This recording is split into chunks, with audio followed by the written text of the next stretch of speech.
My name is Bob Bell. I was born and raised in Northern Ontario.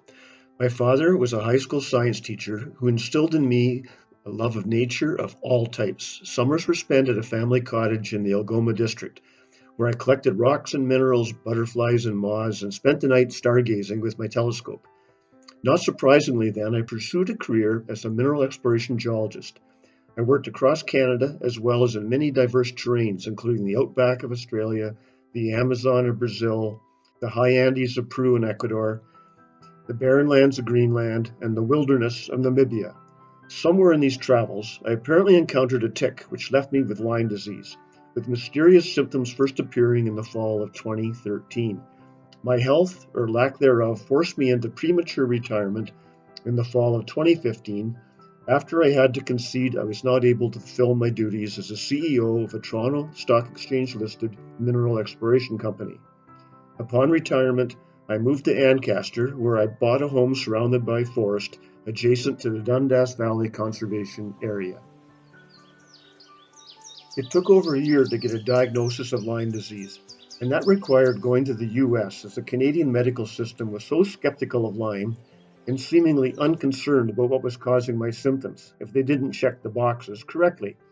For example, I developed a number of neurological symptoms, including numbness, burning, and pins and needles sensation in my hands and feet, a strong tremor in my hands, and a frequent loss of balance while walking, which required me to use a cane. After undergoing various neurological tests, including an MRI, the neurologist told me with a smirk on his face, "I'm sorry to say you don't have a neurological disease." Yet, he had no interest in understanding why I exhibited such symptoms. In fact, I have most of the symptoms of multiple sclerosis and Parkinson's disease.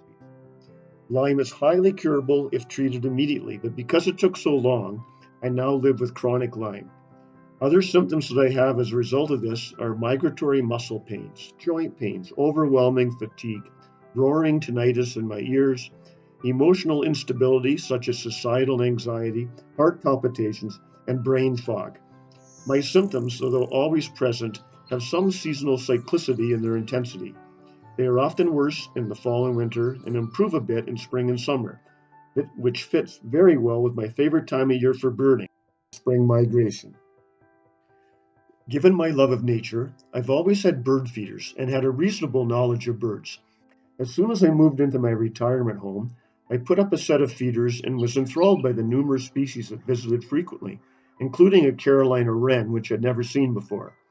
I began to fill my days with researching the birds in my area. While sitting at my desk, which has a view of the backyard feeders, I noticed that when I was doing this, my constant aches and pains seemed to subside, or at least take a back seat in my preoccupied mind. People talk about a spark bird that hooked them on birding. One might argue that the Carolina wren was mine, as it did spark my interest in learning more. But the true spark for me was my participation in a half-day birding outing led by members of the Hamilton Naturalist Club. During that trip, I made new friends, learned a lot, and got tips on cameras and binoculars. And with that, I was hooked. I became obsessive compulsive about birding, learning all the local trails and hotspots, signing up for various listserv bird alerts, and taking a number of online and in-person courses. All of this was, of course, limited by my energy levels and physical abilities. But most importantly, the more immersed I was in birding, the less I was aware of my aches and pains. It is not that they were gone, but my mind was redirected. I was so excited about my new passion that I began to give public slideshows on birding, wanting to share my experiences. One older participant emailed me after one talk and told me she'd had a lifetime desire to see a bluebird, but had mobility issues.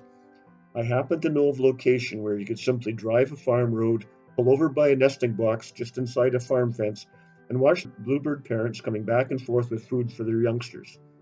She acted on this and sent me a follow-up thank you email that brought tears to my eyes, so grateful that I could benefit others. So how does this obsession of mine, being a birder, help my health? In a nutshell, it provides me with fresh air, exercise, mental calming, a new hobby I'm passionate about, the impetus to learn new things, and camaraderie with new friends. I believe that pushing your body to its limits, no matter what those limits might be, is beneficial. It is not uncommon for me to walk 5 to 10 kilometers in a day when I'm birding, a far cry from just a few years ago when walking a few hundred meters with the aid of a cane was exhausting. Walking this far does not feel like hard work. I am simply pursuing my passion in a dreamlike trance. The thrill of spotting a rare bird or a lifer gets the adrenaline flowing. I've blown many a photograph because I was literally trembling with excitement. I am not good at curbing my enthusiasm if the bird is a warbler, which are my favorites. Birding satisfies my collecting obsession, as I now strive to collect birds by seeing and photographing every species possible. In late 2019, a friend of mine organized and launched an Ontario-wide challenge for 2020 called 5MR, the MR standing for Mile Radius. The challenge is for a birder to find as many species as possible within a 5-mile radius circle centered on his or her home. For me personally, it has been an eye-opening exercise, having discovered a diverse number of excellent bird habitats that I did not know existed so close to home. I am so lucky to have my favorite birding spots, such as here in the Dundas Valley, within minutes of home. Talking about the pandemic makes me think of Lyme again.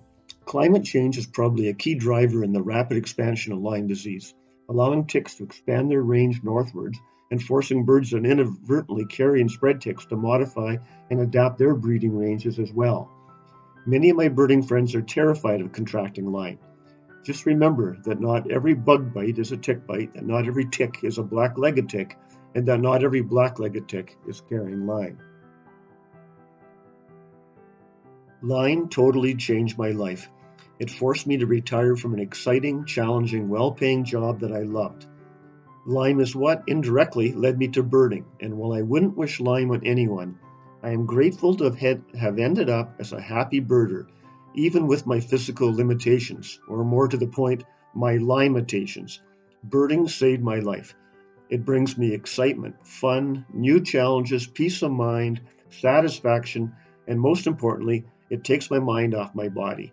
Birding has become so therapeutic for me that I wrote a book about it. It is titled Out of the Limelight and Into the Sunlight, Birding as Therapy for the Chronically Ill.